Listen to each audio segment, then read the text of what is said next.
বদলের বাংলায় কাজের স্বার্থে রাজনৈতিক ভেদাভেদ প্রায় উধাও। কলকাতা পুরসভায় মুখ্যমন্ত্রী শুভেন্দু অধিকারীর অনুষ্ঠানে হাজির হলেন মমতা বন্দ্যোপাধ্যায়ের ঘরের লোক তথা তৃণমূল কাউন্সিলর কাজরি বন্দ্যোপাধ্যায়।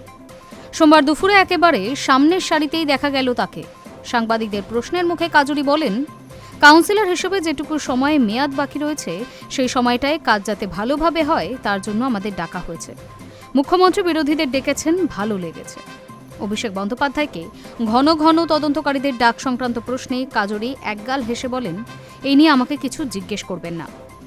শুধু কাজরি বন্দ্যোপাধ্যায়ই নয়, কলকাতা পুরসভার মুখ্যমন্ত্রী হিসেবে শুভেন্দুর প্রথম আগমনী অনুষ্ঠানে হাজির তৃণমূলের অন্যান্য কাউন্সিলররাও। এর মধ্যে উল্লেখযোগ্য দেবাশিস কুমার, অনন্যা বন্দ্যোপাধ্যায়, অসীম বসু, জুই বিশ্বাসরাও।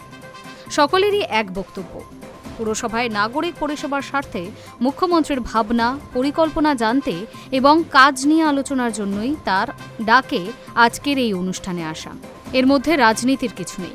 সোমবার স্বচ্ছ অভিযান অনুষ্ঠানের সূচনায় প্রথমবার কলকাতা পুরসভায় আসেন মুখ্যমন্ত্রী শুভেন্দু অধিকারী। তাতে আমন্ত্রণ পেয়ে দলমত নির্বিশেষে প্রায় সমস্ত কাউন্সিলর এদিন হাজির হন পুরসভায়। এসেছেন সদ্য প্রাক্তন মেয়র ফিরহাদ হাকিম, প্রাক্তন চেয়ারপারসন মালা রায়। তাদের সকলকেই দেখা গেল মঞ্চে শুভেন্দু অধিকারীর সঙ্গে প্রথম সারিতে। Hi news network.